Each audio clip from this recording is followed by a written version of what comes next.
देखिए हमने देखा है कि जनसंख्या घनत्व किसे कहते हैं। जनसंख्या घनत्व किसे कहते हैं? 1 किलोमीटर के क्षेत्र में जनसंख्या की गणना करना ही क्या कहलाता है? जनसंख्या घनत्व। अब हम बात करते हैं जनसंख्या वितरण की।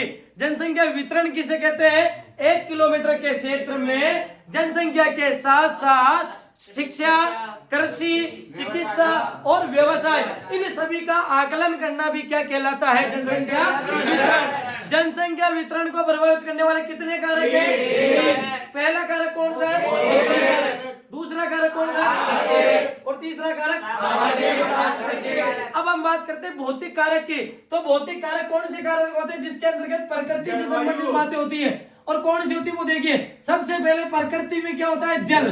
क्या होता है? जल। जल की उपलब्धता ही पहला कारण है भौतिक संस्कृत भौतिक कारक का। दूसरा होता है इसके अंतर्गत भू आकृति। क्या होती है? भू आकृति। भू आकृति की बात करते हैं अपन जमीन कि यदि किसी क्षेत्र के अंतर्गत भूभाग अच्छा होगा या भूभाग सही होगा तो वहां पर जनसंख्या अधिक रहती है, और यदि किसी क्षेत्र की जमीन उबड़ खाबड़ होती है, धरातल सही नहीं होता है, तो वहां पर जनसंख्या रहना पसंद नहीं करती है। आगे याद रखना इसका तीसरा कारक है कौन सा? जलवायु। कौन सा है? जलवायु। जलवायु किस प्रकार प्रभावित करती है कि यदि किसी क्षेत्र के अंतर्गत हम बात करें तो हमने देखा है कि यदि कहां पर बारिश अच्छी होती है वहां पर गर्मी भी सही ढंग से पड़ती है और वहां पर सर्दी का तापमान भी सही रहता है, तो उस क्षेत्र के अंतर्गत जनसंख्या ज्यादा रहना पसंद करती है। हमने देखा इसके बाद में मृदाएं।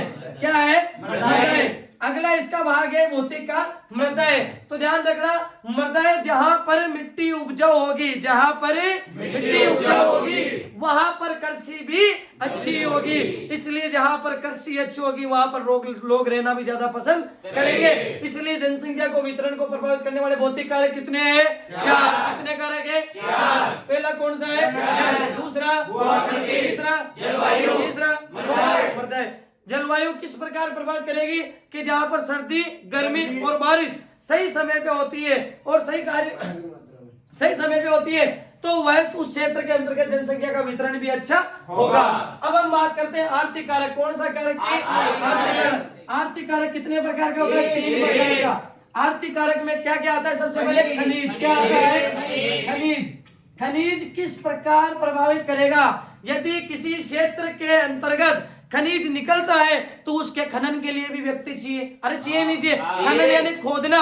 यदि उस जगह को खोदना पड़ेगा तो हमें मशीनों की आवश्यकता पड़ेगी, और मशीनों की आवश्यकता के साथ साथ हम बात करते हैं कि वहां पर हमें लोगों और मजदूरों की आवश्यकता पड़ेगी। इसलिए खनिज जिस क्षेत्र में अधिक होगा वहां पर लोगों को रोजगार भी ज्यादा मिलेगा, और जहां पर रोजगार अधिक होगा वहां पर रहने की व्यवस्था भी अच्छी होती है। इसलिए हम कह सकते हैं कि आर्थिक क्षेत्र के अंतर्गत सबसे पहला कारण क्या है? खनिज। ये भी जनसंख्या के वितरण को प्रभावित करता है। अगला अपना खनिज के बाद है नगरीकरण। कौन सा करण है? नगरीकरण। नगरीकरण की यदि हम बात करें तो नगरीकरण किसे कहते हैं?